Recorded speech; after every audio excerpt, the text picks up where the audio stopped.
Og jeg starter altid med at spørge, hvorfor gør vi det her? Hvorfor nu er jeg 8 ud af 10 gange, vi beder om samtykke. Der skal vi faktisk ikke bede om samtykke. Det er jo bare blevet sådan, vi må hellere gøre det for at være sikker. Og så står der i en lovgivning fra 92 efter faktiske udgifter. Så det betyder, at jeg skal vide, hvad bil du kører i. Jeg skal vide, hvor årgang den er. Jeg skal vide, hvor mange kilometer den kører per liter. Nu har vi fået elbiler.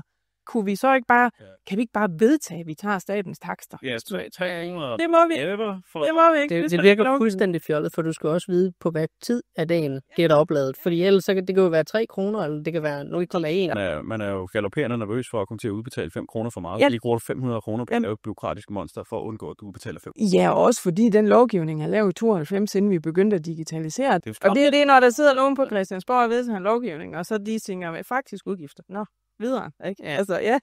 Og Jo, så er det det er rimeligt, og så er der ikke nogen, der får for meget. Nej, ja. Det er også de der knaldperler inde på Christiansborg, der sidder og laver det. Jeg forestiller mig ikke, der har siddet en af de der små 179, der sidder derinde og specifikt besluttede, at det skulle være faktiske udgifter.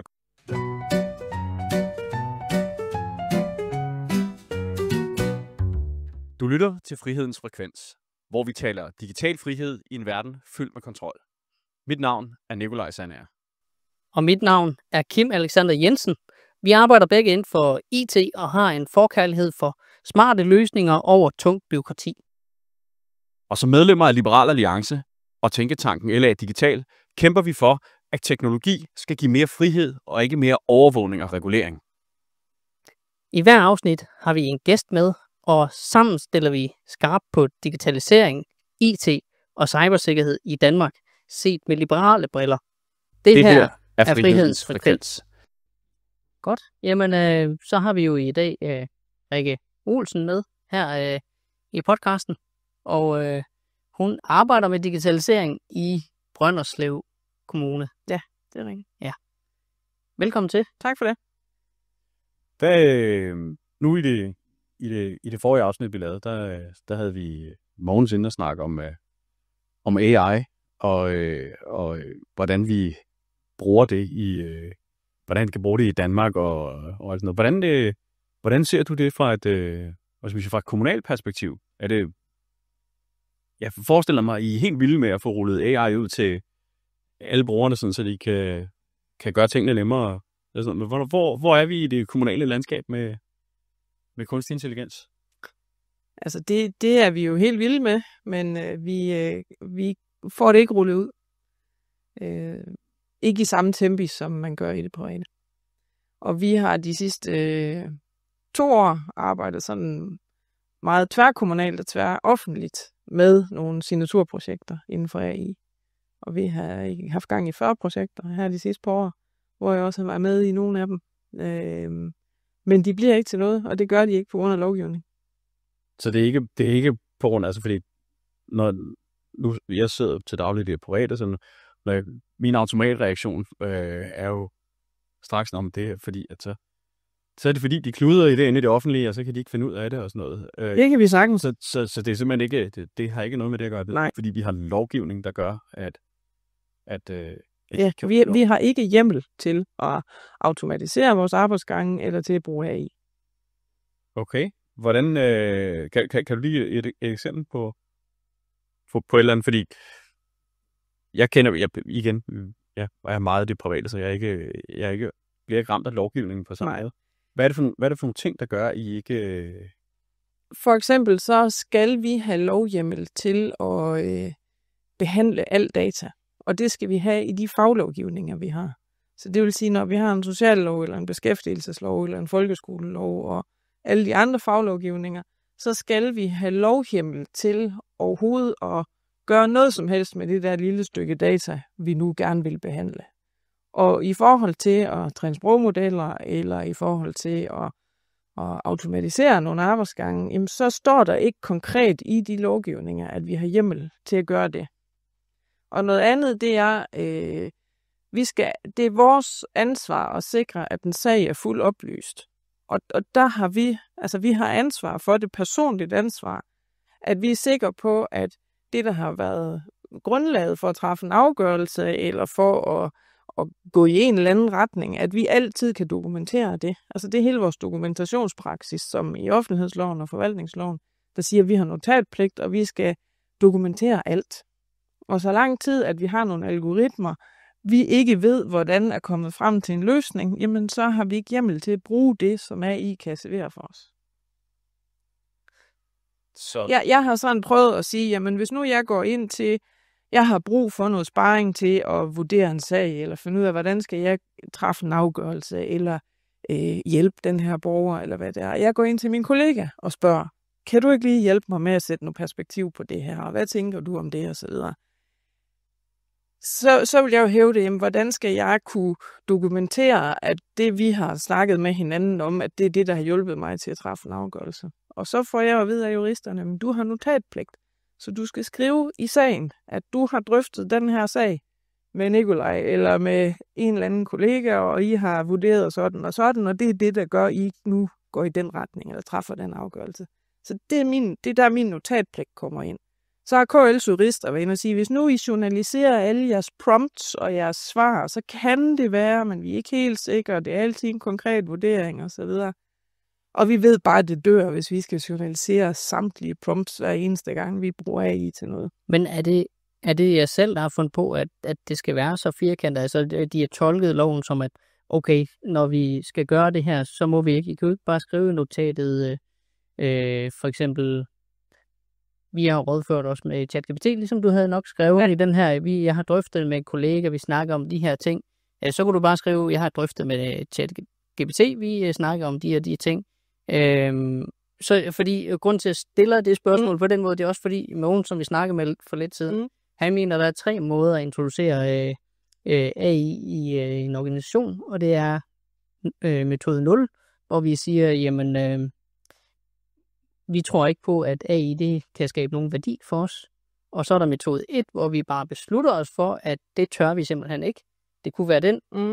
Og så er der metode 2, som er sådan bottom-up, kalder han det, hvor man bare giver adgang til medarbejderne, og så opstår der måske noget værdi ud af det. Ja. Og højst sandsynligt over tid vil der måske komme mere og mere ud af det. Men så spørgsmålet er nok egentlig, er det måske bare fordi, der er valgt metode 2, eller er det så firkantet? Det er Digitaliseringsstyrelsen og Datatilsynet og KL's jurister. Og så er det ombudsmanden, der også er ude og sige, det må I ikke. Okay. Så det er ikke bare noget, I selv finder? Det er ikke bare noget, vi selv finder på. Vi har været sådan lidt autonom i Brønderslev Kommune. Vi gav bare los på Copilot, altså på licensdelen. Men igen det her med, at sikrer vi data ikke ligger i tredjelande og alle de her ting, der kommer ind. Og så er det også, altså det er jo rigtig meget personsager, vi sidder med. Det er jo borgersager. Og hvor kommer de oplysninger hen? Og selvom vi siger, om vi laver risikovurdering og så videre, ikke, hvor kan vi sikre, at medarbejderne ikke sidder og gør noget? Vi har været nødt til at låse den fuldstændig af den her med, at Copilot kan læse med på din skærm, fordi alle vores fagsystemer, de er browserbaseret, og så kan den læse ned i vores fagsystemer. Så alt det her opsummerer siden, læs det her for mig og så videre, jamen det må vi ikke, fordi der ligger alle vores fagsystemer. Men er det et problem, fordi Microsoft, de siger jo, at de kan godt afgrænse dem fra, at de bruger det til at lære, eller det bliver sendt uden for landets grænser osv., at det stadigvæk er noget, du kan godt bruge alle de ting, fantastiske ting, den kan, og det er bare lige en indstilling, du sætter op inde i Microsoft. Ja, men det er ikke sådan, at vores jurister, altså nu siger jeg vores, så er det på KL-plan, altså på landsplan. Det er ikke sådan, de tolker og vurderer det. Hvad skal der så til for, at de siger, okay, når Microsoft siger, at man kan gøre det på den måde? Det ved jeg simpelthen ikke. Altså det er det, vi hører hver eneste gang, vi er kaldt sådan til fælles samling. Det er, at vi er i gang med at moderere det ind og få det undersøgt og få... Og jurister, det ved vi jo godt. Det er også... Vi har lige fået en ny jurist også, som var noget mere striks, end ham vi havde før. Sådan er det jo. Ja. Hvor at førhen, jamen, det kan I sgu godt, og nu hende vi har nu, det må I ikke. Altså sådan er det, selvom det er de samme ting, vi kommer med. Ja. Jeg stødte ind i en kommune over på Sjælland, der hvor jeg bor, som havde lavet deres egen GPT. Ja, det har vi også. Model, hvor de har uploadet, eller nu ved jeg ikke, om uploadet er nok et forkert ord, for jeg tror, så vidt jeg forstod, havde de rent faktisk gjort det på lokal isenkram. Men hvor de havde trænet og det var så en Microsoft-model på overdata. Ja.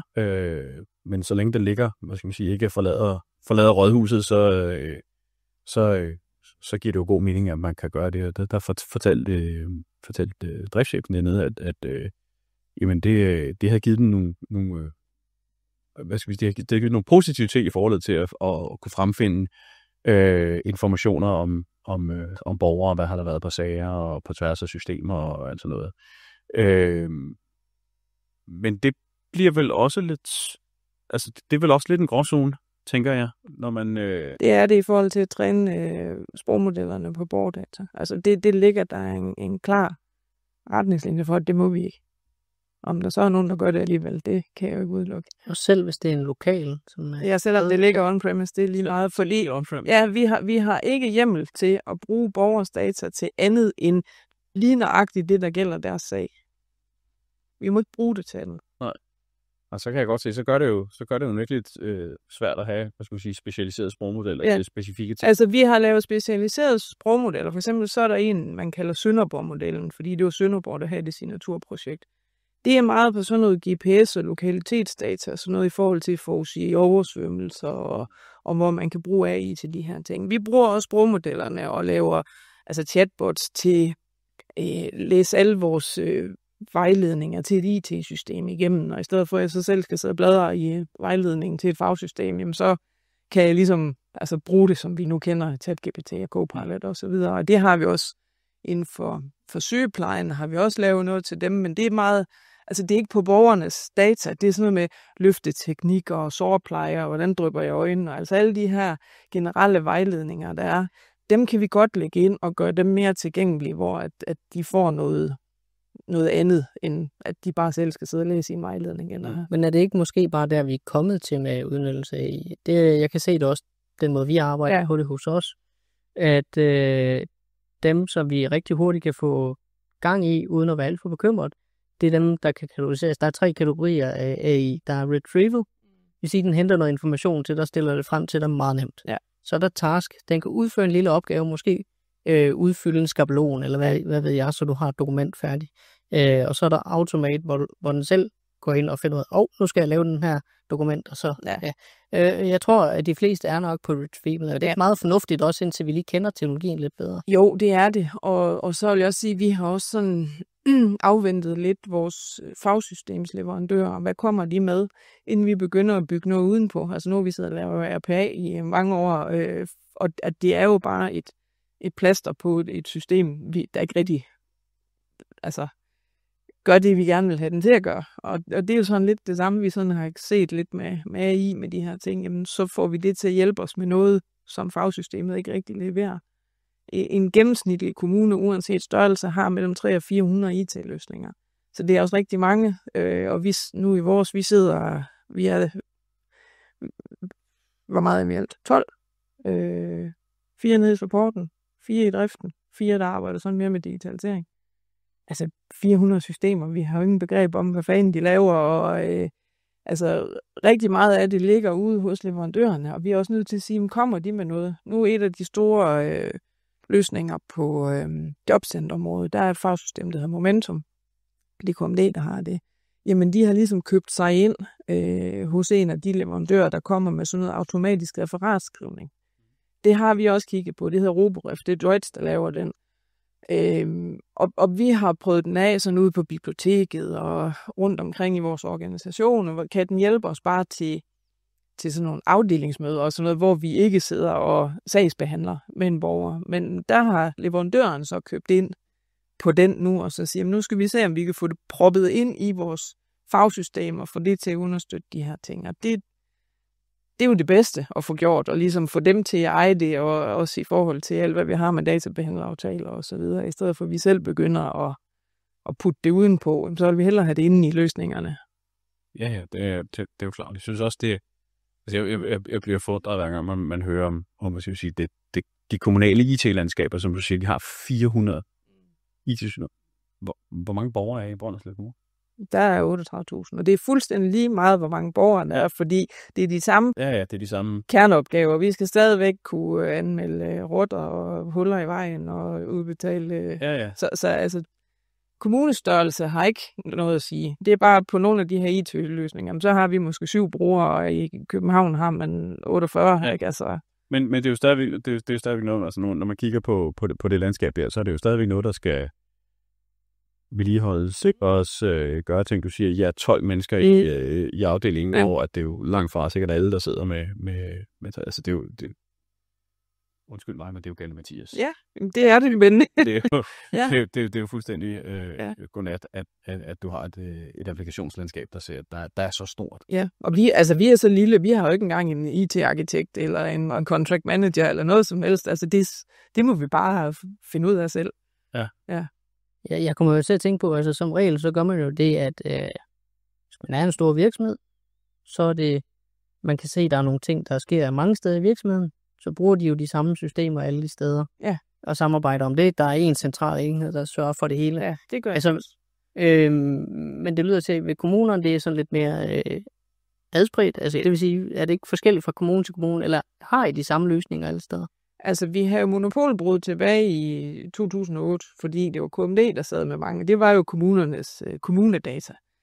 Og så er jo monopolbrud, og nu hedder monopolet så bare Kombit i stedet for, hvor at der kommer udbud og alle de store fagløsninger. Altså, der er en 10 stykker. KY og KSP og KP og Aula, den kender I. Altså, ydelsessystem, pensionssystem, Aula og SAPA, borgerblikket. Der er sådan nogle store løsninger. Dem har vi alle. Så kan der godt være nogen, altså, hvilken nem sms-løsning har vi? Det kan godt være noget forskelligt, fordi der er alt muligt forskelligt på markedet, så det behøver sikkert at være det samme. Men vi har et fælles overblik, det hedder KITOS, kommunernes IT-overblikssystem. Der har vi indberettet alle IT-løsninger, vi bruger i kommunerne. Så jeg kan også se, hvis jeg mangler en eller anden løsning til at lave et intranet i, så kan jeg slå op og se, hvad har alle andre kommuner? Og hvis så jeg har haft dialog med en leverandør eller nogle stykker, jamen, så kan jeg se, om det bruger de nede i Billund, eller det bruger de i Herning, og så kan jeg ringe til dem og så videre. Så det gør vi alle sammen, og også vores egne interne løsninger, fordi så kommer de lige pludselig ud i hjemmeplejen eller i børnehaven og siger, vi vil gerne have en løsning, der kan det her. Vi kigger lige og ser, om ikke vi allerede har noget ude i ungdomsskolen eller et eller andet sted. Så ja. Men altså 400 løsninger, det er det, der skal til for at drive en kommune. Okay. Ja. Og det er jo også, man kan sige, alle de, altså, vi laver jo alt, for fanden. Det er jo virkelig, det er jo noget andet, hvis vi lavede håndvaske eller et eller andet, altså, så ved vi ligesom, hvad det er, folk laver, men vi har jo, nu i vores kommune, vi har 3.000 ansatte, cirka. Ja. Og nogle små løsninger, sådan noget som rottebekæmpelse. Ja. Jamen, vi skal have en IT-løsning til at håndtere rottebekæmpelse. Så selvfølgelig. Ja. Det skal de jo alle. Det skal de jo alle kommuner, ja. Og der sidder en mand, der har med det at gøre, ikke? Altså, han er den eneste bruger, der er, men de skal jo have IT-løsningen. Så hvis han får en mursten i hovedet en dag, eller en tagsten, ja, så er der en anden, der skal. Så skal I til at lave et nyt system. Nej, det er jo bare, så skal de jo godt med, at han vidste, hvordan det var lavet, og så var der ikke andre, der kunne. Altså, har I nogle steder, hvor man ser det her klima and risk her? Ja, vi laver ikke noget selv. Nej, vi køber løsninger af privatleverandører. Ja. Hvordan, fordi det var egentlig det, jeg også lige tænkte lidt på, sådan samarbejde mellem kommuner. Nu snakker vi jo AI, så jeg kunne jo se, der er sådan en projektdatabase over alle de AI-projekter, der er derude, hvor man både kan se nogen, der er i gang, men også nogen, der er ved at blive udført eller sat i søen. Og, er det så noget, hvor de kan sige, jeg kan se, at den kommune lige er i gang med at lave en løsning her, og så kan I koble jer på der og være med til at lave den, så I gør det i samarbejde? Ja. Okay. Det gør vi meget. Ja. Og vi har mange IT-løsninger. Vi ejer dem godt nok selv, men det er selvfølgelig udbud, og vi har private leverandører, der står for at kode og udvikle osv., men at vi laver det sammen i sådan nogle brugerklubber. For eksempel vores SDH-løsning, den har jeg siddet meget med over. Der er vi en 40-50 kommuner. Og SDH, det er bare lige for dem, der ikke... Elektronisk sags- og dokumenthåndtering, ja. Og der er vi 40-50 kommuner, som har det og laver det sammen. Så har vi så Systematic og Formpipe, og jeg kan sgu ikke huske flere, der er indover, som så er dem, der laver alt arbejdet og har det hostet og udviklet osv. Men hvor vi så i fællesskab smider penge i puljen og er med til at udvikle det og kravspecificere og så videre. Det synes jeg faktisk, det virker meget fornuftigt. Ja. Ja, og også det her, altså hvis jeg er på jagt efter en løsning, der skal kunne et eller andet, altså det her med, at jeg hele tiden kan slå op og se, hvad gør de alle andre steder, og hvis vi lige har snakket med en leverandør, og vi kan se, at der er kun én kommune, der har dem her, eller så er der måske 17, jamen, så kunne måske være at sige, men her er i hvert fald 17, der har noget erfaring med det her, og åbenbart har fortsat med det. Men det er en lang liste efterhånden, og jeg tænker, det er jo nok kun begyndelsen. Det er nok en endnu længere liste. Ja. Det kan være, der skal en AI ind over for at kunne... Så kan I bare spørge, er der et projekt med det her? Ja. Så kan den læse det. Ja. Ja. Eller også så siger den, at det har den ikke lov at udtale sig om. Ja, det må den ikke. Eller så finder den bare på noget. Det er jo sådan vores udfordring også med, at de hallucinerer en hel bil. Ja. Ja, det er... Ja, man kan få nogle sjove svar. Ja. Men hvis vi vender tilbage til det med udfordringer omkring lovgivningen, hvad mener du, der skal til, før vi KL... Ja, og det handler jo i bund og grund om borgernes retssikkerhed. At de kan stole på, at det, der ligger til grund for, at de har enten fået tilsagn eller afslag, eller bliver behandlet på en bestemt måde, at man også kan stille nogen til ansvar. Jamen, det er de her mennesker, der har arbejdet med din sag og lagt ting ind og truffet afgørelser osv. Og jeg tror, at det er lige så meget den, man vil holde fast i, vil jeg sige. Vi skal ikke have automatiseret noget.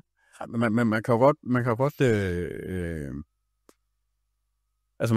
kan jo godt sige, at en sagsbehandler skal altså afgørelsen på en sag skal altid være truffet af en sagsbehandler, ikke? Jo, altså, og det her med om noget det er beslutningsstøttende. Ja, altså det er jo det samme, men hvilke værktøjer den sagsbehandler så bruger, om du taler med naboen, eller du taler med en nu er det ikke ChatGPT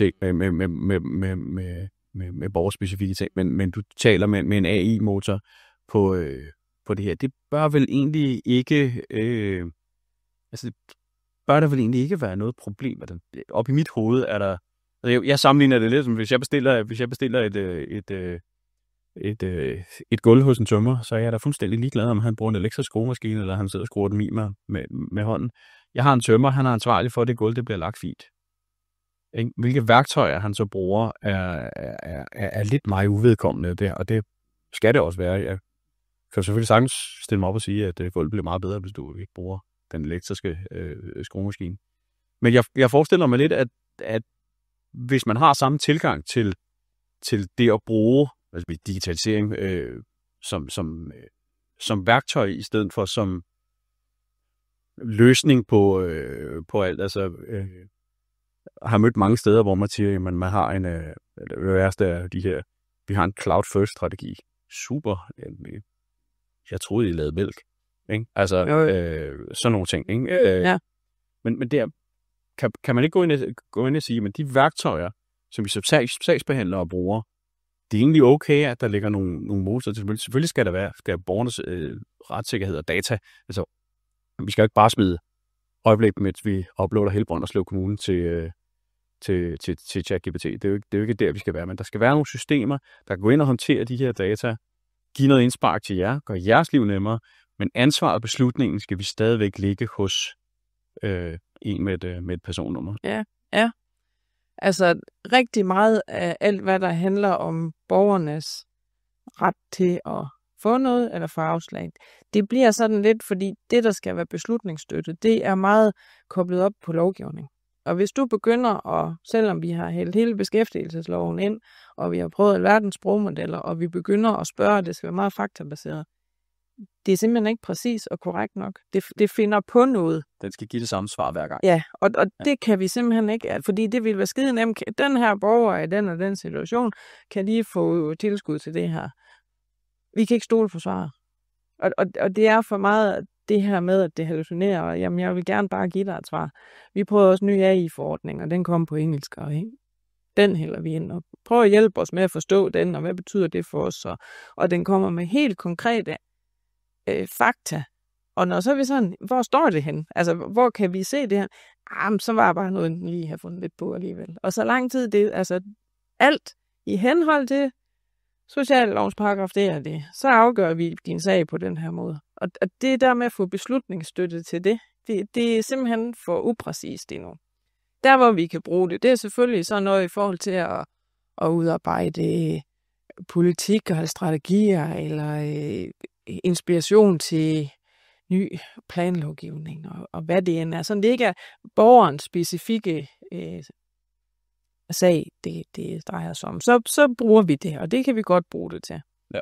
Hvor svaret skal ikke være 100% korrekt. Der er ikke noget korrekt svar, altså, men det er der bare i mange henseender, når det er borgernes sager, vi sidder. Men er det fordi, at det ikke er præcis nok endnu? Er det fordi, vi ikke stoler nok på den endnu, at teknologien er ikke langt nok fremme? Ja, eller der er lovhjemmel-sagen med, at vi må ikke...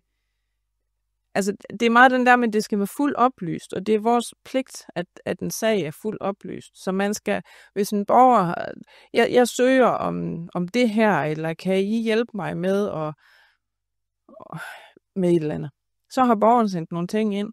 Så skal vi vurdere, at det er nok til, at vi kan træffe afgørelse, eller ej. Og hvis vi kan se, jamen der mangler altså 2 lønsedler, eller han har skrevet forkert på det her skema, eller et eller andet, jamen så er det vores pligt at sørge for, at borgeren kommer med det, der sikrer, at hans sag er fuldt oplyst. Og der er vi altså ikke kommet til, at vi kan være præcis nok i det her. Vi prøver sådan nogle byggeansøgninger, sådan helt simpelt noget, carporte og shelter, og så var en ting mere. Altså, kan vi få noget AI trænet på det her? Er der nok inde, men den er ikke dygtig nok til at se, om det er den rigtige tegning, der er sendt med ind. Altså, der er en tegning her, men er den efter de rigtige målstokforhold, og overholder den det, og er den påtegnet osv.? Det er simpelthen ikke dygtig nok endnu til at...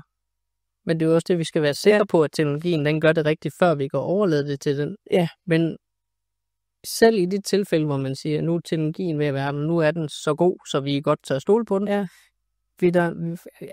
Kunne man så bare sige, okay, så er det trykket bare på en knap, og nu er det AI'en, der styrer det hele, og så er alle borgerens sager, de bliver vurderet af en AI, og der er aldrig nogen, der har noget at skulle sagt. Eller skulle der være en eller anden måde, og så sige, jeg vil gerne have en menneskelig vurdering, eller et eller andet. Ja. Altså, vi er ikke der i lovgivning, at vi må have lov til at automatisere afgørelser, og heller ikke i forhold til beslutningsstøtte. Et af de steder, man har fået lov, og har gjort i nogle år, det er så, det er ikke AI, det er mere sådan noget RPA, men det er i forhold til boligstøtte. Det er så faktabaseret i forhold til kvadratmeter og indtjening, og den står og spørger ud i nogle registre, og så ved man altid de afslag eller det tilsagn. Men hvis det er tilsagn, så må vi gerne automatisere afgørelsen. Altså, du får 703 kroner, bum, så kører de bare ind på kontoen. Men hvis det er et afslag, selvom det er lige så faktabaseret, der skal vi have et menneske til at skrive det afgørelsesbrev, fordi man skal kunne klage. Og det er jo sådan, alt det her, du har altid ret til at kunne klage over en afgørelse. Og det er jo så på grund af den måde, lov er på. Ja. Så hvis man ændrer det til, at det må man også gerne ved afslag, men du har altid muligheden for at sige, at jeg vil gerne have den vurderet og have oplyst, hvorfor. Ja, hvis man skrev det ind i den lov, der nu... Og det er sådan også det her med digitaliseringsklar lovgivning, det har vi jo snakket om i mange år. Justitsministeriet, de har lavet sådan 7 principper for, når man laver ny lovgivning, eller man revurderer noget lovgivning, så skal det overholde de her 7 principper. Jeg tror ikke, der er nogen, der kender de principper af dem, der sidder og laver lovgivning, fordi de er ikke overholdt, kan jeg se, hver eneste gang, vi får en ny lovgivning. Det er sådan noget med, at du må ikke overvåge borgerne, du må ikke... Nej, ja, dem har de i hvert fald ikke læst lige pænt. Nej, ja, og det er også det her med, at når man beslutter noget, så skal det være egnet til automatisering, og det skal være egnet til at det skal være ensartet, for at vi kan begynde at digitalisere og automatisere nogle ting, og lovgivning er jo selvfølgelig altid på overordnet niveau. Der står jo ikke noget om, hvad blanketter eller skemaer, eller hvordan skal I rent konkret sagsbehandle de her ting. Og det ender bare altid med, når det så skal ud og udmøntes. Så er det sådan noget, vi kan simpelthen ikke komme i mål med at digitalisere det, eller automatisere det, fordi det bliver for bøvlet, eller det bliver for indviklet, eller... Bag. Ja, det er... Man kan sige, den er ikke... Hvad skal vi sige? Man sammenligner lidt med nogle af de der automatisering af infrastrukturprojekter, man ser rundt omkring i IT-landskabet. Ja. Altså, hvis ikke du ved præcis, hvad det er, du vil automatisere, hvis du ikke har en given proces for, det er det her, det her, det her, det her. Ja. Jeg ved, den der er rød, den er ikke rødlig, den er rød. Ja. Det er Altså, så længe det er op til vurdering og sådan noget, så er det jo super svært at automatisere en proces, fordi du skal kunne generere et ensartet resultat hver gang. Det er jo det. De der ting. Ja. Jeg var ude på vores ungecenter for et stykke tid siden. De har kaldt på, og vi har nogle arbejdsgange her, der er bøvlet. Det er noget omkring tabt arbejdsfortjeneste. Kan vi prøve at kigge på, om vi kan automatisere noget? Og jeg starter altid med at spørge, hvorfor gør vi det her? Fordi nogle gange finder vi også ud af, jeg var også ude i en proces omkring samtykke. Og for nu er jeg 8 ud af 10 gange, vi beder om samtykke. Der skal vi faktisk ikke bede om samtykke. Det er jo bare blevet sådan, vi må hellere gøre det for at være sikker. Og så har man alle de her samtykkeerklæringer og skemaer, der flyver rundt. Men hvis slet ikke vi behøves at indhente dem, så lad os stoppe med det som det første, og så kan vi finde ud af, om vi kan automatisere den sidste rest. Og det her, det var så i forhold til tabt arbejdsfortjeneste. Og jeg kender ikke opgaven, så jeg skal jo først med, hvad er det, I gør, og hvorfor gør I det? Og når forældre har haft fravær fra arbejde, og de er tilkendt, at de kan få tabt arbejdsfortjeneste, fordi børnene er syge eller et eller andet, så skal de sende lønsedler ind, hvor det skal være dokumenteret, at jeg har fået løntræk for 5 timer den her uge, fordi jeg har været hjemme. For det første, så ser lønsedler meget forskelligt ud. Så det her med, at du skal have noget til at læse den her lønseddel, og det er jo nogen kan ikke finde ud af at uploade, så har de taget et billede med deres mobiltelefon, ikke? Og så er det sendt ind, det er lønsedlen. Så vi kan jo ikke ensarte, hvordan ser det ud, når det kommer ud fra lønmodtageren. Vi kan godt så sige, hvor meget kan vi, det er UCR-behandlet, og så kan vi godt nogenlunde læse, men så har de også haft løntræk, fordi de har et eller andet. Så den der vurdering af, er det her løntræk, fordi du var hjemme med dit barn, eller fordi du var til kobberbryllup, eller et eller andet. Så der bliver så mange ting sådan, vi kan ikke altid bestemme, hvordan data ser ud, når det kommer ind. Så står der også i lovgivningen, at det kørsel, man skulle have haft på den dag, man ikke har været på arbejde, det skal trækkes fra. Og så står der i en lovgivning for 92 efter faktiske udgifter. Så det her med faktiske udgifter, det er så blevet tolket af ombudsmanden af mange omgange. Så det betyder, at jeg skal vide, hvad bil du kører i. Jeg skal vide, hvor årgang den er. Jeg skal vide, hvor mange kilometer den kører per liter, når vi får elbiler. Så skal jeg vide, hvad er den sat til at køre på strøm. Så skal jeg kende benzinprisen på den dag, du ikke var på arbejde. Jeg skal kende strømprisen. Jeg skal vide, hvorfor der abonnement har du for at lade din bil. Undskyld, jeg siger det er jo en spareøvelse. Og jeg siger, kan vi ikke bare vedtage, at vi tager statens takster? Ja, det må vi. Det må vi ikke. Det virker fuldstændig fjollet, for du skal også vide, på hvad tid af dagen bliver der opladet. Fordi ellers så kan det jo være 3 kroner, eller det kan være 0,1. Og de sidder med noget Excel-ark og noget regneark og ringer rundt og lommeregner, og jeg ved ikke hvad, fordi alle de her ting skal slås op. Det er jo fordi, man er jo galopperende nervøs for at komme til at udbetale 5 kroner for meget. Ja. Lige bruger 500 kroner på at lave et bureaukratisk monster for at undgå, at du udbetaler 5 kroner. Ja, også fordi den lovgivning er lavet i 92, inden vi begyndte at digitalisere, den har jo ikke taget højde for os. Der sad vi jo med skemaer og skrivemaskiner og lommeregner. Det var sådan, verden var dengang. At det er blevet noget andet i dag, og Dansk Socialrådgiverforening har haft taget den her op mange gange sådan, men det skal være efter faktisk udgifter.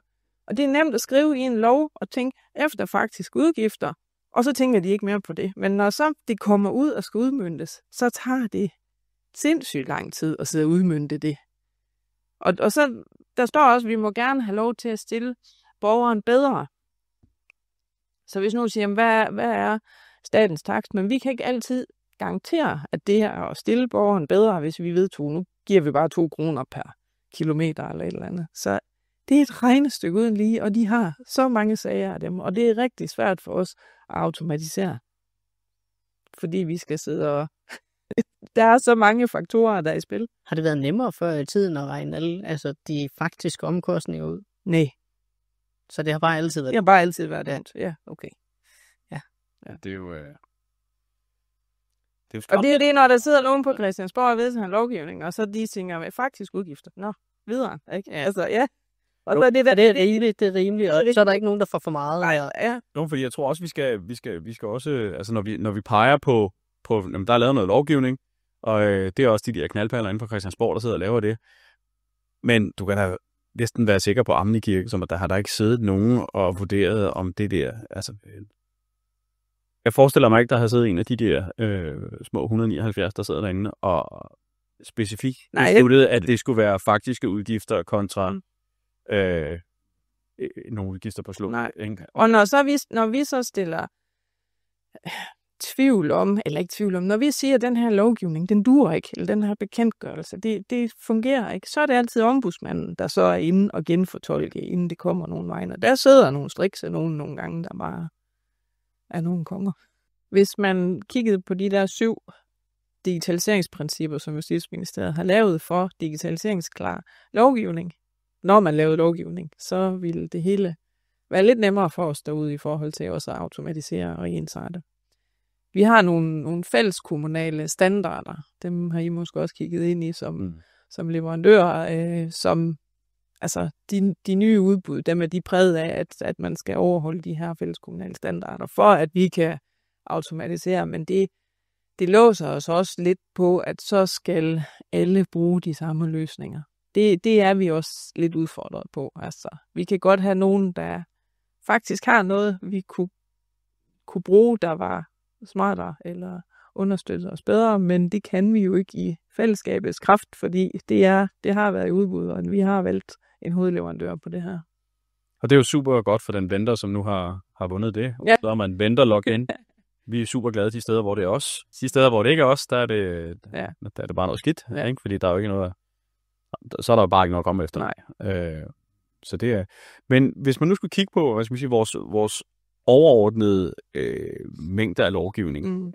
Vi talte i tidligere afsnit, talte vi med vores gæster om, at det kunne egentlig være sjovt at tage et helt lovområde, og så uploade det til en AI-model, og få den til at fortælle os, hvor er den her lovgivning fjollet. Ikke? Hvor er det, at hvor meget sludder er der skrevet ind fra paragraf 1 til den sidste paragraf, og hvor meget af det her kan egentlig skæres væk, uden at det egentlig har nogen reel betydning. Hvor den selvimodsigende, og jeg tænker, vi kan måske tilføje, hvor tager den ikke højde for nutidens teknologi og verdensbillede. Jeg tror alligevel, det blev lidt udfordret på, at man kender ikke praksis ude i virkeligheden. Jeg tror ikke, det vil falde over, at der står faktiske udgifter i forhold til tabt arbejdsfortjeneste, fordi hvordan ved man, hvordan det bliver udmøntet derude? Altså, hvor meget det bøvler. Det tror jeg ikke, så noget, det ville kunne fange sådan noget. Det tror jeg heller ikke. Nej. Det tror jeg heller ikke. Men det var sådan en sjov tankeforsøg, jeg havde op at sige, hvor har vi egentlig, kan vi bruge AI til at gøre vores lovgivning bedre, vores lovgivning mere klar til en fremtid, som måske går lidt hurtigere, også i de krav, vi har til lovgivning. Altså, vi kan jo ikke, jeg synes, det er de helt fantastiske eksempler, det er så på europæisk lovgivning, vi har lavet, hvor at vi jo bare har afkoblet os fuldstændig fra teknologisk udvikling. Det er, da man beslutter, at telefoner skal oplades med USB-C. Ikke? Jo. Når nu USB-C bliver for gammelt, så skal telefoner stadigvæk oplades med USB-C, og vi er jo nået til USB-F, før de får lavet den lovgivning om. Ikke? Altså, i stedet for at sætte tingene fri, og så sige, prøv så nu for, at tingene passer sammen, og lad være at blive for specifik i din lovgivning, men samtidig også tro lidt på, de mennesker, vi har siddende ude i det kommunale landskab, også kan tænke selv. Ja. Og der har vi meget KL til at tænke for os, vil jeg sige. Ja. Fordi er det godt eller skidt? Rigtig meget bliver så, af det lovgivning, der bliver KL jo høringspart, og så de allierer sig godt nok med nogle fagligheder, men det bliver meget udmøntet i aftaler efterfølgende. Så er der aftaler mellem regeringen og KL om udmøntning af et eller andet.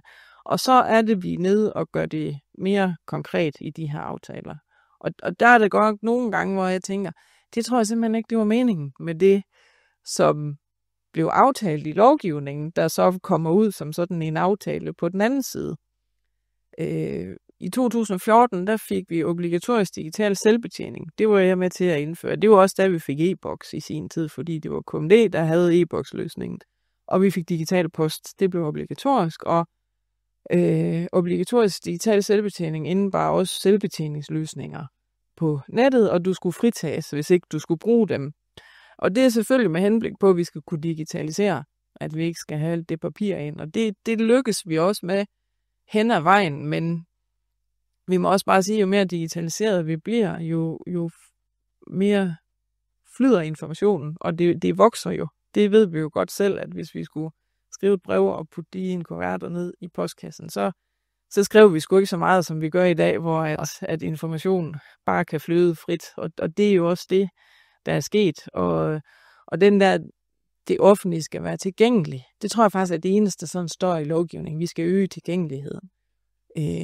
Det så er blevet ud af den aftale, for eksempel, der løber nu her fra 2026 til 2028 mellem KL og så de aftaleparter, der er, det er, at inde på Borger.dk, der har vi gennem de sidste 5 år været i gang med at udstille borgernes sager. Altså hvis du har en sag ved kommunen, så kan du logge ind på Borger.dk og se den sag, og du kan selv kigge i den. Og det kræver, at vi har nogle standarder og nogle indekser og noget, der gør, at vi kan udstille de her ting.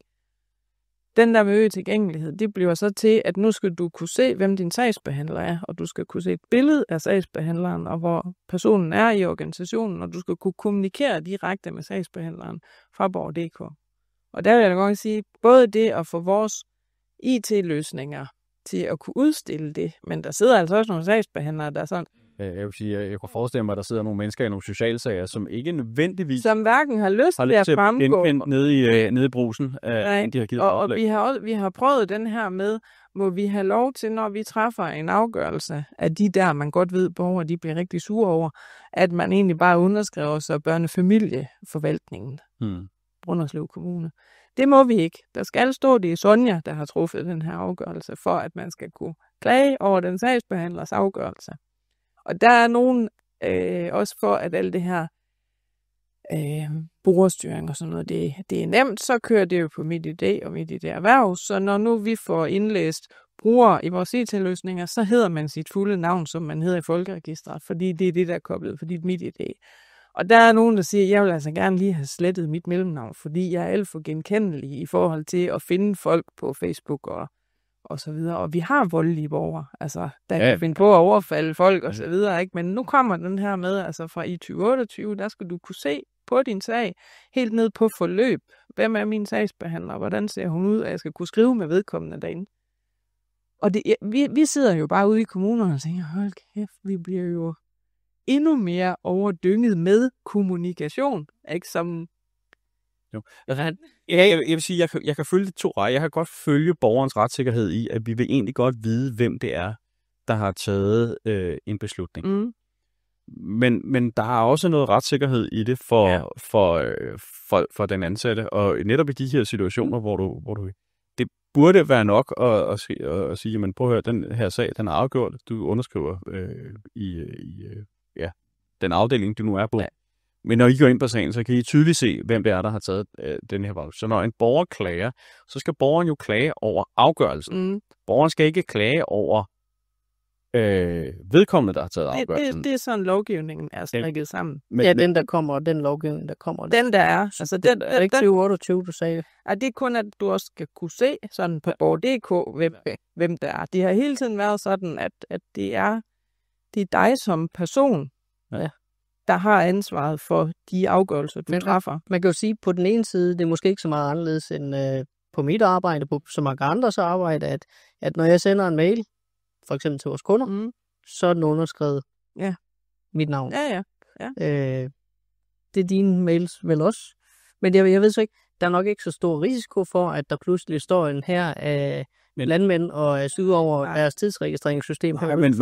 Men altså, igen som du siger, du laver tidsregistreringer til landmænd, jeg sælger virtualiseringsløsninger. Det er nemmere at skrive til folk. Det er noget andet, hvis jeg siger, prøv at høre, vi fjerner dit barn. Venlig hilsen.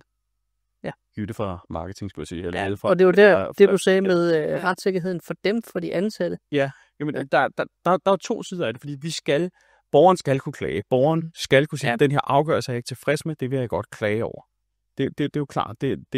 Men der bliver også nødt til at være en lille smule beskyttelse af de, de medarbejdere, der sidder inde på den anden side og skal tage de her svære beslutninger. bevares, de skal kunne drages til ansvar for deres beslutninger, de skal kunne forklare, hvorfor har du truffet den her beslutning. Ikke? Det er jo sådan en almindelig ansvarstagen i det. Men det er ikke nødvendigvis det samme som, at slutbrugeren skal vide sådan og sådan og sådan specifikt. Det er, og desuden så bor hun derovre. Ja. Altså der, hvor at vi er blevet mere utilgængelige i det offentlige, er faktisk åbningstiderne på kommunen. GDPR. Fordi førhen, der kunne vi godt have vores e-mailadresser og på visitkort og på hjemmesider, og enten til afdelingen eller helt ned på de specifikke medarbejdere. Men sådan af hensyn til, at det ikke er krypterede kanaler, som borgere de sender fra, når de sender fra deres gmail og så videre, så har vi simpelthen lukket for al e-mail-korrespondance. Altså vi har nogle hovedpostkasser, hvor der er dybe links til digital post, så hvis du siger, at jeg vil gerne skrive til skoleforvaltning, så åbner din digital post, og du skal logge ind med MitID, og så kommunikerer du til en afdeling. Så du kan ikke længere kommunikere til medarbejdere, som man kunne førhen.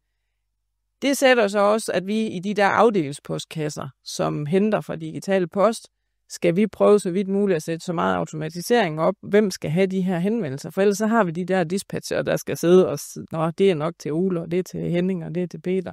Og det har vi, fordi vi kun har de der få indgange til kommunen. Så det er ligesom for at prøve at åbne op igen, og så sige, nu er du logget ind, du har identificeret dig inde på borger.dk, så nu ved vi godt, hvem du er, når du sender noget, og så skal du have mulighed for at kunne sende noget til en medarbejder igen, for vi sidder ikke med hver vores certifikat, så vi kan modtage digital post.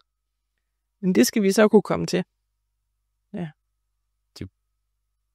Det overrasker mig ikke. Altså, det burde jo ikke være svært. At have 2800 digitale postkontaktpunkter og certifikater. Jo. Okay. Ja, men det ja. er jo, jeg har ikke indblik nok i den specifikke løsning. Men du har et certifikat, der er knyttet på dit CVR-nummer. Ja. Og så kan du have et kontakthierarki, som du bygger op inde i noget, der hedder administrativ adgang. Og det er de punkter, du kan kommunikere ind til. Og det prøver vi at gøre emnebaseret. Fordi hvis jeg bare starter med at skrive, jeg vil gerne vide noget om jeres genbrugsstationer, så ved jeg ikke, om det er Hans eller Peter eller Poul, jeg skal skrive til. Så skal jeg bare kunne skrive genbrug, og så har vi i opsætningen fundet ud af, om det skal ned i den der afdelingspostkasse. Men hvis så jeg allerede har fået et svar, nu fik jeg et svar fra Peter, der svarede mig, som sidder nede i genbrug, så kan jeg ikke svare tilbage til Peter, fordi han har ikke sit eget certifikat. Så du vil aldrig kunne matche, hvem der skal have de forskellige digitale postbider. De kører i sådan nogle memo-formater, hedder det. Men, okay. Ja. Men det er jo der, og det er jo der, I arbejder på en markant anderledes måde, I gør ude i. Vi må ikke sende mails, altså vi har alt, hvad der hedder ukrypteret, ikke sikker. Så vi har e-mail. Ja. Vi har en knap i vores Outlook, der hedder sikker mail. Ja, det er noget andet. Det er tunnelmail, det har ikke noget med digital post at gøre. Nå. Det lyder bare. Ja, så er det vel nogenlunde sikkert, eller? Det kræver, at du har et certifikat, og det er der ingen private borgere, der har. Og der skal være certifikat i begge ender. Ja. Du ved, nu arbejder vi med MitID, så er alt det, vi hedder certifikater og sådan noget, det er noget, staten har. Ja. Det er ikke... Det er en større samtale, du var. Det er en større samtale, den skal jeg nok spare for her gang, men det er jo også derfor, MitID er håbløst uegnet til rigtig mange andre ting. Ja. Men vi kan reelt kun kommunikere sikkert med borgere via borger.dk, hvor du så er logget. Ja. Og det har det også, altså det her med, at vi ikke kommunikerer på mail, fordi enhver kan jo oprette en Gmail og lade som om man er Henning Jensen. Og det har vi prøvet simpelthen, at borgere henvender sig som deres ekskone og skriver alt muligt, og vi tror, det er ekskonen, der skriver til os, fordi det er sådan, mailen er oprettet. Ikke? At vi kan ikke finde ud af, at det ikke var hende, vi sad og skrev med. Så der er vi jo sikre ved, at du har været logget ind, når du så sender noget sted. Ja, man er verificeret på en eller anden. Ja. Så det er verificering-problemet der. Ja. Det er nok den snak, vi kommer til at have på TV. Den kommer vi til at have på et senere tidspunkt. Vi har jo før talt, du har jo meget talt, altså sådan noget verificering, der har jo været oppe før med aldersverificering på det og sådan noget, og kan vi gøre det uden at lige pludselig sige, men altså, så har vi kortlagt hele Danmarks forbrug af Pornhub, fordi alle skal logge ind, inden de starter. Det er man jo ikke nødvendigvis interesseret i. Og det samme med så mange andre ting. Ikke? Så hele verificeringssnakken og alt det der, det er jeg ret sikker på, at vi har i et, i et podcast-afsnit i nær fremtid. Jeg tror også, jeg ved det. Fordi inden vi begynder at sagsbehandle, så vil vi jo selvfølgelig gerne have verificeret, at dem vi opretter en sag på, og dem vi kommunikerer med, de er dem, de nu udgiver sig for at være. Så der er MitID jo så blevet den token, vi bruger til det. Jo, men tilbage til, at MitID giver jeg jo også, når I nu er verificeret, så er det jo ikke bare, at ja, det er den, I snakker med, men så får I jo al information om den. Altså, så er der sådan fuld fest. Det er ikke sådan en anonym verificering af, at det er, ja, det er den rigtige, I snakker med, men uden at de skal være logget ind. Men det er selvfølgelig den løsning, I underlagt i dag. Jo. Ja, det er det, der er. Det kan de ikke ændre på i det kommunale. Nej. Det er det mulige kunst med det, der er i dag, ikke? Og så er der også, jeg kan ikke huske, om det er NIS 2 eller NIST, eller hvad de hedder, de der nye forordninger, der er kommet i forhold til, hvordan vi verificerer os som medarbejdere. Nu skal vi alle kunne identificere os og verificere os med MitID erhverv, og det gør, at vi kan ikke bruge deleenheder mere. Og vi kan ikke få alle de her vikarer ind, som vi har både fra private vikarbyråer og så videre. Deleenheder, hvad vil det sige? Det vil sige ude i hjemmeplejen, hvor man bruger mange vikarer, og man har vikarbyråer. Der plejer man bare at have en iPad, som man logger ind i fagsystemet på, og så skiftes vi til at logge ind og ud. Det kan vi ikke længere, fordi der skal være tofaktor, og det skal være single-sign, og du skal have MitID i det erhverv. Så når lige pludselig vi står midt om natten, vi har ingen medarbejdere til med ind, vi ringer efter et vikarbyrå, så skal den medarbejder kunne oprettes i vores løsninger med MitID i det erhverv, og det kræver, at der sidder nogen i vores brugerstyring 24/7 og gør de her ting. Så det er blevet meget mere besværligt. Okay. Sådan helt generelt. Og der er også krav om, at de skal lukkes ud. Det har været frem og tilbage, om det var 4 timer, eller 4 dage, eller 14 dage, eller hvad det er, men man kan ikke bare være lukket ind i et system, og det er virkelig tidstyranni, når de kører rundt derude i forhold til hjemmeplejer, så det de korser sig over, hvor meget de skal logge ind og logge ud, og tofaktor, og vi skal have enheder til alle, og folk kan ikke blive oprettet om natten nok. Det er simpelthen. Altså, jeg kan godt høre, at det er meget besvær. Men det har jo selvfølgelig også formål, for det er jo meget følsomt. Det er det jo. Jo, det er jo ikke, fordi man ikke godt kan se formålet i det, men når vi er ude i, hvordan det bliver håndteret, og hvordan vi kan håndtere det, så er det bare bøvlet. Ja. Og det tager tid fra kerneopgaven. Det gør det. Ja, jeg tror, vi er så småt ved at være ved vejs ende. Vi har været rundt om en del emner efterhånden. Og hvis jeg siger, det der lidt overskygger det hele, det er jo, at meget af det teknologi, som vi ønsker at bruge, automatisering af lovgivning og sådan noget, der er det rent faktisk vores eksisterende lovgivninger, og ikke mindst den praksis, der er omkring lovgivninger, der står i vejen for, at vi kan gøre det her. Det er ikke så meget om teknologien er der, fordi det er den på nogle områder, men det er simpelthen de roadblocks, vi har sat op for os selv, der gør, at vi ikke hurtigt nok kan rulle ting ud. Ja. Alle kommunaldirektørerne var samlet i Odense, tror jeg det var her i sidste uge, fordi Mette Frederiksen tonede jo frem på KL's topmøde og siger, at vi skal have nogle AI-storskala-projekter, 3 AI-storskala-projekter, og dem har jeg også været en tur i Odense, fordi vi skulle ligesom identificere, hvor er det, vi virkelig kan gøre en forskel. Og det endte jo også bare med det eneste, vi siger, jamen, få lovgivningen lavet, så vi kan de her ting. Det er ikke, fordi vi ikke har idéerne, og vi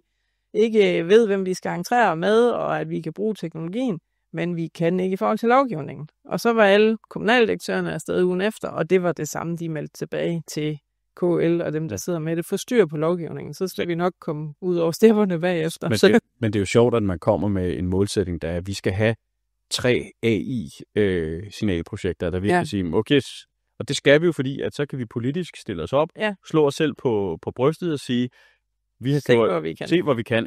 Ikke? Og der bliver jeg bare nødt til at sige, ligesom jeg har sagt ufattelig mange gange, når jeg har siddet ude med kunder, der siger, vi har en cloud first strategi. Jamen super, jeg troede, I lavede stenuld eller noget andet. Altså, fokuser nu på det produkt, I leverer. Mette Frederiksen leverer ikke AI som en del af det, hun skal levere. Nej. Det er et værktøj. Ja. Ikke? Sørg for at få styr på skal vi ikke starte med de ting, som Mette Frederiksen ikke har styr på, fordi så lang tid har vi ikke, vel? Men Der blev nævnt Mette Frederiksen, og så gik du i selvsving. jamen, Jamen, jeg kender det godt. det er nok det er en risiko. Men i hvert fald, mange af de her kommunale projekter, de strander simpelthen på den her, hvad vi før tidligere blev introduceret for som metode 2. At man vurderer, at det må vi simpelthen bare ikke. Ja. Så det forbyder vi os selv at gøre. Men det er jo ikke bare jer, der forbyder os selv at gøre det. Vi vil jo gerne, men det er fordi, at dem, der skal vurdere det, sidder en masse jurister, der skal gøre det, de siger, nej, det må I simpelthen bare ikke. Ja. Så det er lovgivningen og den måde, man fortolker og bruger lovgivningen i praksis. Det er det. Så mindre byråkrati og klogere lovgivning. Digitaliserbar lovgivning. Digitaliserbar lovgivning. Ja. Som ikke er fra 1992. Ja, og selvfølgelig skal vi ikke glemme alle de ikke-digitale borgere. De er der, og de skal understøttes, og de skal have lov til at ikke være digitale. Så vi har hele tiden sådan 2 ben, når vi skal implementere noget. Hvordan gør vi over for dem, der gerne vil, og hvordan gør vi over for dem, der ikke vil eller ikke kan? Det analoge alternativ. Ja, det bliver vi nødt til at fastholde os. Så, ja. Men jeg tror, med de ord, så vil vi sige tak fordi du kom, Rikke. Det har været en fornøjelse. Ja, lige meget. Efter vi runder af, var der lige et spørgsmål fra vores kameramand, så den får I også lige med her. Og husk så lige at like og subscribe. Tak fordi I lyttede med. Er der noget, vi kunne have gjort bedre i forhold til digitalisering generelt? Når vi snakker digitalisering, så er vi jo for eksempel meget afhængige af MitID. Mm. Er der nogle bagsider af medaljen? Altså nu, du talte meget varmt for den digitalisering, og jeg er da også glad for, at jeg ikke skal gå ned fysisk i borgerservice for at betale min regning eller et eller andet lignende. Men er der nogle ulemper ved den digitalisering, vi bør være opmærksom på? Enten i forhold til lovgivningen, eller i forhold til, at der er nogle ting, vi måske burde tænke på en gang mere, inden vi kørte med 100 km i timen i en bestemt retning? Jamen, jeg synes jo, at man har nok nogle områder været lidt for begejstret og har digitaliseret, bare fordi vi kan, uden at se, om det er den rigtige løsning. Altså, jeg var på en digitaliseringsmesse, hvor at en IT-chef, hans bedste digitaliseringsprojekt, skulle han fortælle om, og det var at afdigitalisere jobcentret. Fordi de fik ikke nogen i arbejde. De fik ikke nogen til at gøre de ting inde på Jobnet. De fik ikke nogen til at gøre noget. De var med i de der frikommuneforsøg, og de havde mere ud af at sætte sig. De satte sig ned, de havde et eller andet reklamebyrå indenover også, hvordan er det, vi notcher folk og så videre. Og det endte med, at de simpelthen gjorde alt analog. Og hvis du nu er jeg ikke i arbejde, så fik man sådan en lille papflyttekasse, hvor der var alt i analog. Og så kørte de det, og så virkede det sgu. Altså folk kom til møderne, og de kom i arbejde, og de gjorde det, de skulle, simpelthen ved at afdigitalisere alt. Og det var hans bedste digitaliseringsprojekt, han var oppe at forklare om. Og det var jo ikke, fordi vi ikke kunne digitalisere hele processen, men det virkede bare ikke. Altså, det løste ikke det problem for os, som vi gerne ville have løst. Imponerende. Ja. Altså noget af det, som jeg har set virker rigtig godt, det er det her med, at når du skal digitalisere noget, så din første opgave, det er at fjerne så meget som muligt, som du overhovedet kan, fra processen og alt det omkring det. Og så digitaliserer vi resten. Ja. Og det er jo måske det kan jo godt være, at vi ikke behøver at afdigitalisere det hele, men det er i hvert fald bare alt det, vi kan slippe afsted med. Men jeg synes jo også, det taler ind i det her med, at digitalisering er ikke et mål i sig selv. Nej. Borgerservice er målet. Ja. Det er det, der er kommunens opgave. Ja. Det er ikke vigtigt, om den proces, den er digital eller ej. Det er den service, vi leverer til slutbrugerne ude den anden ende, der er den vigtige. Hvordan vi så kommer derud, jamen det er der forskellige måder at gøre på, og noget af det er digitalt, noget af det er ikke. Alt efter, hvad det er for nogle målgrupper. Som lige præcis. Og tilbage til den her, hvor tåbeligt det egentlig er at stille sig op og sige, at vi skal have 3 signatur AI-projekter. Hvorfor? Ja. Altså, hvad er det for en opgave, du vil løse? Ja. Start der. Ja. Fordi vi skal have nogle AI-projekter, som regeringen kan gå til valg på. Se, hvor fantastisk vi har klaret det. Det synes jeg. Jeg synes faktisk, at regeringen skal gå til valg på de succesfulde digitaliseringsprojekter, de har lavet under Mette Frederiksen. Så er vi helt sikre på, at vi får en blå statsminister. Altså er jo succesfuld i...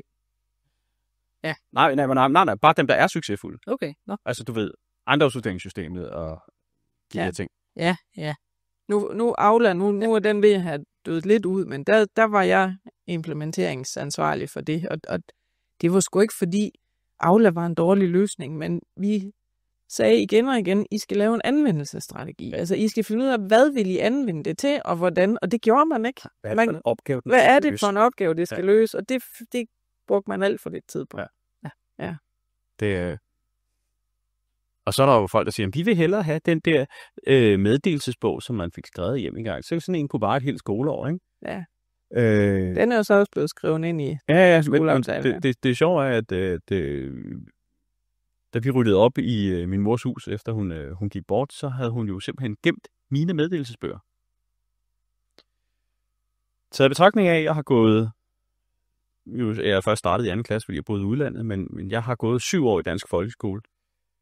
Så vil de fleste nok mene, at 14 meddelelsesbøger fuldt skrevet er i overkanten. Det er en del i hvert fald. Det var altså... Jeg sad og læste den igen, og tænkte, kæft mand, hvis det var blevet digitalt. Og det kan jo også bare være, at der var en anden registreringspraksis, for det er jo også det, vi ser i og med, at vi digitaliserer alt, og vi dokumenterer så meget, så begynder vi jo at få nogle tal, vi kan sammenligne. Og det kigger vi jo også ind i og siger, hold da om, de har rigtig mange utilsigtede hændelser. Det er også, når jeg var ude og arbejde med. Det er sådan, hver gang jeg taber en pille på gulvet, eller en borger falder ud af en kørestol, eller hvad det er. Og når vi så begynder at kigge og sammenligne, jamen, så er det jo ikke sikkert, at de havde mange flere. De registrerer bare på en helt anden måde. Altså, der er en anden registreringspraksis. Så får vi øje på, gud, de gør tingene forskelligt. Så går KL ind og laver Fællessprog 3, som er simpelthen en model for, hvordan taler vi sammen. Hvad er det for nogle ord, hvad er det for nogle udtryk? De skal ind i alle fagsystemer, så alle ved, hvornår er det her en UTH, og hvornår er det ikke, og sådan noget, fordi alt bliver centraliseret, for vi skal kunne sammenligne data, så må vi ikke gøre noget forskelligt. Og så er det, vi begynder, de skal bestemme alting, så gider man ikke at gøre det. Fælles sprog, vi skal tale med de samme retningslinjer, ordning og design, vi skal alle sammen gå i takt. Det kommer der mere og mere af. Det er der kommet med digitaliseringen, fordi vi begynder at kan sammenligne os med hinanden meget mere, end vi kunne førhen, hvor vi ikke var så digitale. Ja, og tilbage til, at vi fokuserer for meget på digitaliseringen, og for lidt på den opgave, vi rent faktisk skal løse med. Ja. Det er vigtigt, hvad det er for det er vigtigt, at vi bruger den rigtige Makita-skruemaskine, end vi rent faktisk får sat skruen i at bygge et hus. Ja.